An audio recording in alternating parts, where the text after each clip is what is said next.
অজান্তেই বদলে যাচ্ছে আমাদের মন। ইনস্টাগ্রামের অন্তহীন স্ক্রলিং তৈরি করছে পপকর্ন ব্রেন। কিন্তু কি এই পপকর্ন ব্রেন, যার ফলে কমছে মনোযোগ, বাড়ছে উদ্বেগ? দেশের লক্ষ লক্ষ তরুণ তরুণী এই নীরব বিপদের শিকার। আপনারও কি আছে এই অভ্যাস? তাহলে সতর্ক হন, না হলে ভবিষ্যতে এর প্রভাব কতটা ভয়ঙ্কর হতে পারে জানুন বিস্তারিত রিপোর্টে।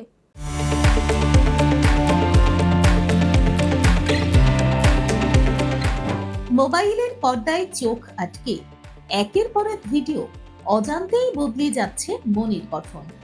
নতুন এক নীরব সংকটে জড়িয়ে পড়ছে দেশের যুব সমাজ।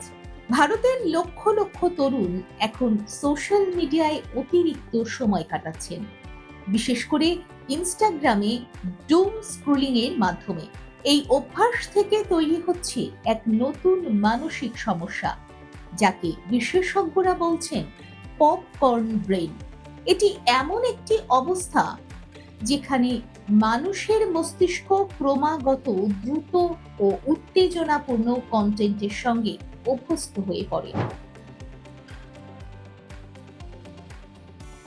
চিকিৎসক ও মনোবিজ্ঞানীদের মতে দীর্ঘ সময় ধরে ছোট ছোট ভিডিও বা দ্রুত পরিবর্তনশীল কন্টেন্ট দেখলে মস্তিষ্ক ধীরে ধীরে স্বাভাবিক মনোযোগ ধরে রাখার ক্ষমতা হারাতে শুরু করে। এর ফলে মনোযোগ কমে যাওয়া, উদ্বেগ, মাথা ভার লাগা এবং ADHD অর্থাৎ অ্যাটেনশন ডেফিসিট হাইপার অ্যাক্টিভিটি ডিসঅর্ডারের মতো লক্ষণ দেখা দিতে পারে।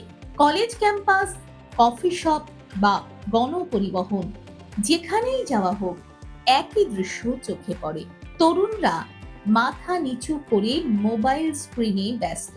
বিশেষজ্ঞরা বলছেন, এই অভ্যাস শুধু সময় নষ্ট করছে না, বরং মস্তিষ্কের কাজ করার পদ্ধতিও বদলে দিচ্ছে। পপকর্ন ব্রেন শব্দটি বোঝায় এমন এক মানসিক অবস্থা যেখানে মস্তিষ্ক সব সময় নতুন ও উত্তেজনাপূর্ণ তথ্য খুঁজতে থাকে, যার ফলে ধীর গতির কাজ যেমন পড়াশোনা বা গভীর চিন্তা কঠিন হয়ে পড়ে। বিশেষজ্ঞদের পরামর্শ, এই সমস্যার থেকে বাঁচতে স্ক্রিন টাইম কমানো, নির্দিষ্ট সময়ের জন্য সোশ্যাল মিডিয়া ব্যবহার করা এবং বাস্তব জীবনের কাজকর্মে বেশি মন দেওয়া জরুরি। এই নীরব বিপদ এখনই না বুঝলে ভবিষ্যতে এর প্রভাব আরো ভয়াবহ হতে পারে বলে সতর্ক করছেন বিশেষজ্ঞরা। দেখুন এই সময়ের তথ্য ও চিত্র প্রতিদিন রাত ৯টায় ও সকাল ৮টায় শুধুমাত্র চ্যানেল ওয়ানে।